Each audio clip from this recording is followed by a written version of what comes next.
Bapak, Ibu, Saudara-saudari, adik-adik yang dikasihi Tuhan.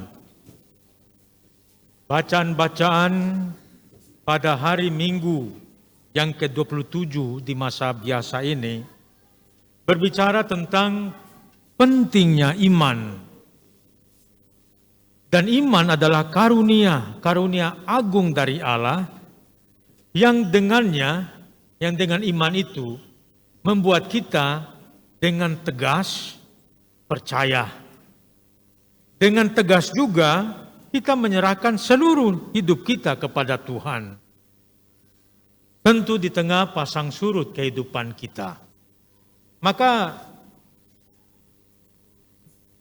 seorang itu beriman atau tidak, kita lihat jelas ketika ada masalah.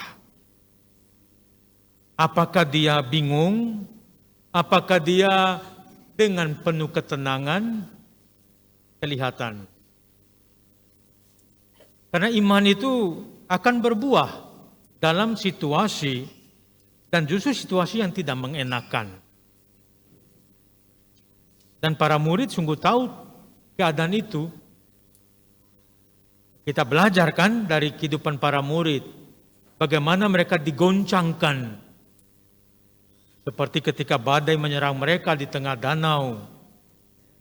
Atau masalah-masalah lain sampai pada saat Yesus ditangkap. Para murid lari meninggalkan Yesus. Karena mereka tidak cukup kuat. Tidak cukup beriman. Ini juga terjadi atas kehidupan kita sehari-hari.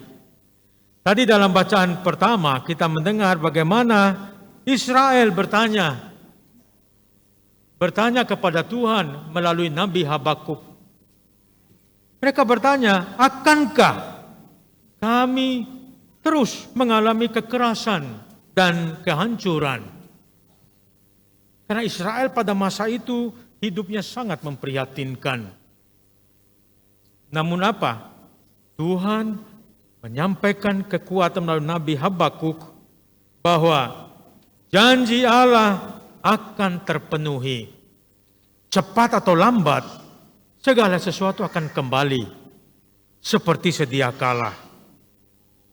Dan ini juga pesan yang disampaikan Injil Yesus dalam Injil hari ini. Ketika dia berhadapan dengan pernyataan para murid untuk menambahkan iman mereka. Ini menarik Bapak Ibu Saudara-saudari terkasih. Maka saya dalam refleksi saya membuat tiga poin penting untuk kita renungkan sejalan dengan bacaan-bacaan suci pada hari ini. Yang pertama, walaupun memiliki sumber iman yang sama, sumber iman itu Tuhan. Dalam kekatolikan kita, kekristenan kita, sumber iman itu Tritunggal Maha Kudus, Bapa, Putra, dan Roh Kudus. Sumber iman kita sama. Namun cara kita mengalami iman itu berbeda-beda satu dengan yang lain. Kita mengalami iman berbeda sesuai dengan situasi hidup kita. Ada orang yang mengalami iman menjadi pengikut Kristus karena keluarga Katolik, kita pun Katolik. Ada orang yang menjadi Katolik karena sahabat, karena teman, atau karena tetangga, atau karena pasangannya, lalu beriman. Ada juga yang melalui pergulatan, pencarian demi pencarian, pergulatan demi pergulatan, sampai kepada iman. Akhirnya dia beriman. Namun tidak berhenti di situ. Setelah kita memiliki iman, kita menghidupi iman itu, kita bergulat dengan hidup iman kita juga melalui situasi yang pasang surut. Saya tertarik dengan apa yang dikatakan oleh seorang spiritualis. Dia mengatakan gini, ini pada anak-anak muda, ingat perjalanan iman Anda. Adik-adik yang masih kecil, ingat, pertahankan iman itu. Kan dikatakan gini, apa pendapat Anda tentang orang yang pindah agama, pindah keyakinan? Lalu spiritualitas mengatakan orang yang pindah agama atau pindah keyakinan itu sesungguhnya orang yang tidak beriman. Dia tidak beriman. Walaupun mungkin dia seorang Kristen, dia seorang Katolik atau apapun, kalau dia pindah iman artinya dia belum mengenal Tuhannya. Karena dia belum mengenal Tuhannya, maka dia pindah sana, pindah sini. Orang yang sudah mengenal Tuhan, siapa itu Tuhannya, mengenal imannya sungguh, dia tidak akan goyah sesungguhnya. Tapi kalau dia goyah, dia pindah, dia belum beriman. Dia tidak punya iman. Bapak Ibu, adik-adik, apakah kita mau dikatakan sebagai orang yang tidak punya iman? Ini berkaitan langsung dengan bacaan pada hari ini. Karena kita pun bertemu dengan Yesus mengusir para murid. Kamu tidak mau pergi juga kah? Pergilah. Lalu para murid, kepada siapa lagi kami pergi? Padamulah sabda kehidupan. Kalau kita mendapati Yesus, akulah jalan kebenaran dan hidup. Tidak ada seorang yang sampai kepada Bapa kalau tidak melalui aku. Ini yang membuat kita bersorak gembira. Iman, saya beriman, iman Katolik, iman yang benar, iman yang tepat. Yang lain, question, tanda tanya. Karena tidak ada kitab suci selain kitab suci kita, sabda Yesus mengatakan akulah. Tidak ada. Nabi-nabi lain tidak ada mengatakan akulah. Maka para murid minta, Tuhan tambahkanlah iman kami, supaya kami tidak berpaling ke aku-aku yang lain. Ya, Bapak Ibu, adik-adik, dengar baik-baik. Jangan karena alasan ini, alasan jabatan. Ya, ada banyak orang karena jabatan mempertaruhkan iman. Ada banyak orang yang kena jodoh mempertaruhkan iman. Ada juga alasan-alasan lain, sakit hatilah dan itulah, pindah iman. Tanggung jawab besar itu. Poin kedua, ini berhubungan dengan kesulitan. Beriman itu dengan sendirinya membawa kita kepada situasi yang sulit. Jangan mengatakan beriman itu membuat kita lenggang kangkung, enak-enak. Tidak. Itu perjuangan yang luar biasa. Maka kalau menghadapi situasi yang tidak enak, disitulah iman kita ditantang. Dan memang iman itu harus ditantang. Kalau tidak, iman menjadi tawar. Iman itu justru dihidupkan, justru di tengah situasi yang tidak enak. Maka menjadi Kristen, menjadi pengikut Kristus, bukan membuat kita berleha-leha, enak-enak saja. Tidak. Ini perjuangan demi perjuangan.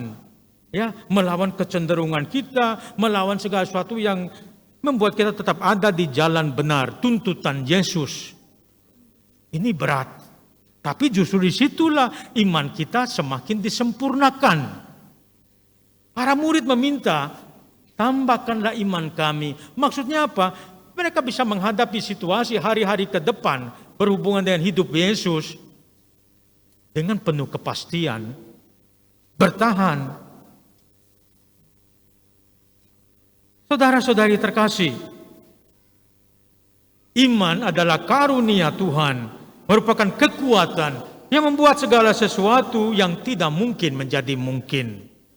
Ya, kita dapat istilah profan sebenarnya, tapi itu menunjuk pada iman. Nothing is impossible. Tidak ada yang tidak mungkin. Dan itu hanya terjadi dalam iman. Hari ini Yesus mengatakan, kalau engkau punya iman, engkau bisa berkata kepada pohon ara ini, pindahlah, tertanamlah ke laut. Akan terjadi, dan itu sabda yang mengatakan itu.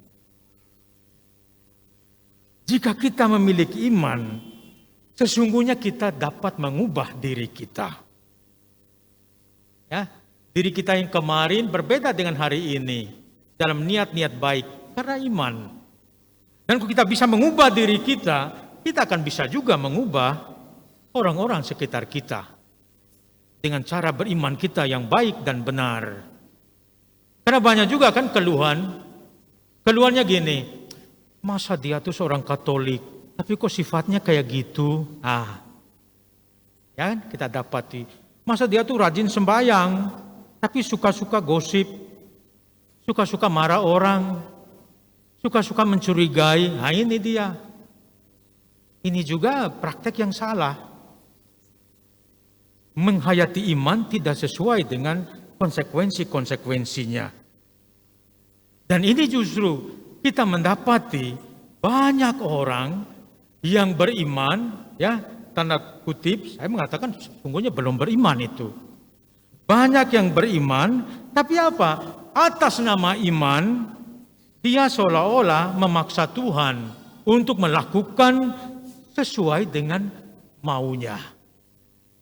Seolah-olah bukan Tuhan yang berkuasa, tapi dia yang berkuasa.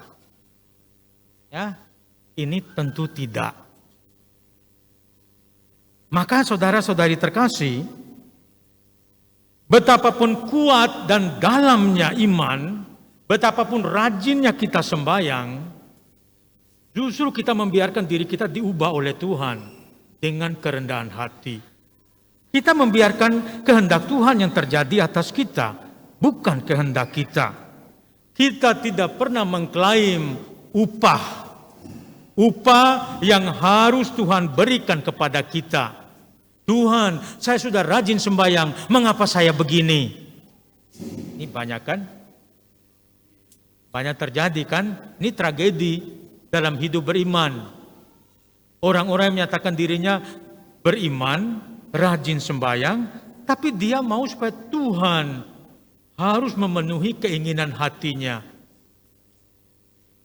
Karena saya rajin sembahyang, saya harus sehat terus. Kalau saya sakit, saya marah.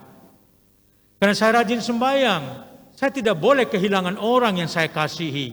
Kalau orang yang saya kasihi meninggal atau sakit, saya marah dengan Tuhan. Ini tidak benar.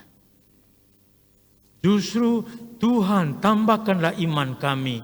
Kita ingin apapun situasi yang kita hadapi dengan kerendahan hati, kita menyerahkan. Tuhan, terjadilah padaku, terjadilah pada keluarga kami sesuai dengan kehendak-Mu. Sebenarnya Bapak Ibu, saudara-saudari, adik-adik sekalian, dengan berdoa, kita menjadikan diri kita semakin tunduk di hadapan Allah. Yes, jadilah. Bukan mengatakan pada Tuhan, jangan terjadi Tuhan. Awas kalau terjadi, saya pindah agama nanti. Ya, ini salah. Semakin rajin berdoa, semakin kita membiarkan terjadilah kehendak-Mu. Ini kita tadi Rosario, dan bulan ini bulan suci Rosario. Kita mau supaya hidup Bunda Maria menjadi cara hidup kita. Dan setiap hari kita mengatakan, apapun yang terjadi dengan kita, terjadilah menurut kehendak-Mu. Karena sesungguhnya Bapak Ibu saudara-saudari terkasih, Tuhan tidak pernah berhutang kepada kita. Kita yang berhutang kepada Tuhan. Lalu mengapa kita menuntut Tuhan? Supaya Tuhan, mengapa saya begini? Mengapa saya? Kita bertanya. Tidak. Kita hanya mengatakan, terjadilah. Terjadilah. Dan dengan mengatakan itu, sebuah penyerahan terjadi. Sesungguhnya kita mengatakan, terjadilah. Ada inspirasi baru, kekuatan baru yang berasal dari Tuhan, menopang kita untuk menghadapi hari hidup kita makin kuat. Sehingga kita meminjam bahasa Rasul Paulus, ketika aku lemah, maka aku kuat. Karena kita membiarkan kuasa Tuhan yang bekerja atas kita, bukan kuasa diri kita sendiri. Maka saudara-saudari terkasih, Yesus ingin dalam apapun yang kita lakukan, Dia ingin kita menyelesaikan tugas dengan rendah hati dan berkata, kami, saya, atau kita adalah hamba yang tidak berguna. Dengan mengatakan itu, Yesus ingin kita jangan melihat hari kemarin lagi. Yang penting adalah bagaimana hari ini saya berdiri, saya hidup dengan kekuatan Allah untuk menghadapi hari ke depan. Yang kemarin sudah selesai. Kita sebagai hamba memulai hari ini dan perjalanan ke depan. Kebaikan apapun bentuknya sudah selesai kemarin. Kita sudah dipuji Tuhan, sudah hambaku yang setia kemarin. Sekarang lakukan lagi yang lebih baik. Dan sesungguhnya kita hamba yang tidak berguna. Kita hanya melakukan apa yang bisa diminta Tuhan dari kita. Ya. Kita membiarkan diri kita melakukan apa yang Sang Cinta, yang Tuhan ingin kita lakukan. Senang atau tidak, mau atau tidak, just do it. Lakukan saja. Tentu lakukan dengan penyerahan diri. Saya tidak suka ini, tapi karena Tuhan menghendaki, saya melakukan. Pengalaman-pengalaman orang-orang kudus, Bapak Abraham, ya, Bapak Abraham kita menjadi Bapak kaum beriman. Mengapa? Disuruh Tuhan, sudah enak-enak. Ya, di rumah bersama mertuanya, kekayaannya sekian banyak. Tapi sabda Tuhan datang kepadanya, Abraham, pergilah dari rumah bapamu ini. Pergi kemana? Pergi ke tempat yang akan kutunjukkan kepadamu. Saya yakin kalau sabda itu datang pada kita semua hari ini, pasti kita tidak mau. Karena pergi ke tempat yang akan, belum tahu. Dan bisa jadi kita paksa Tuhan, kemana? Ayo kemana? Gitu. Masa saya disuruh pergi ke tempat yang saya belum tahu? Kita kadang maksa Tuhan kan? Abraham tidak ada, dia maksa-maksa. Dia dengan rendah hati melakukan rencana ini semua, pergi. Juga Bunda Maria, kita lihat. Kita hanya mengatakan kabar sukacita. Bunda Tuhan, hebat ya. Kita tidak tahu konsekuensi hati bunda kita ini. Dalam tradisi Israel, budaya Israel, hukum Taurat, wanita yang didapati mengandung tanpa laki-laki dituduh sebagai wanita yang berzina. Dan itu akan dilempari batu sampai mati. Bunda Maria, dia mengatakan, terjadilah padaku apapun yang mungkin akan dirajam, tapi saya percaya sabda ini dari Tuhan. Kalau sabda itu dari Tuhan, Tuhan pasti akan melakukannya sendiri. Dan saya siap menghadapi. Ini tanpa meminta, tanpa menuntut Tuhan. Tuhan kalau begitu, Tuhan harus begini ya, harus begini ya. Tidak ada. Dia menyerahkan, terserah Tuhan, selesai. Ini kiranya menjadi cara hidup beriman kita. Dan kalau kita memakai cara hidup yang seperti ini, dalam poin-poin ini, menyadari bahwa iman itu karunia dari Allah. Lalu beriman itu berarti kita seolah-olah dilempar ke tengah-tengah situasi kehidupan memang banyak kali tidak kita kehendaki. Tapi kita menghadapi dengan setia kepada Tuhan. Termasuk tawaran-tawaran yang membingungkan iman. Soal jodoh, soal jabatan, lain-lain. Kita pertaruhkan iman kita setia. Dan dalam kesetiaan kita, kita tidak pernah memaksa Tuhan. Seolah-olah Tuhan berhutang atas kita dan memaksa kehendak kita untuk Tuhan lakukan. Kita menyerahkan diri kita sebagai hamba yang memang hidup dari sabdanya, dari kekuatan Tuhan sendiri. Semoga Tuhan menguatkan kita, menambahkan iman kita dari hari ke hari, dalam kesempurnaannya. Amin. Mari kita berdiri, kita ungkapkan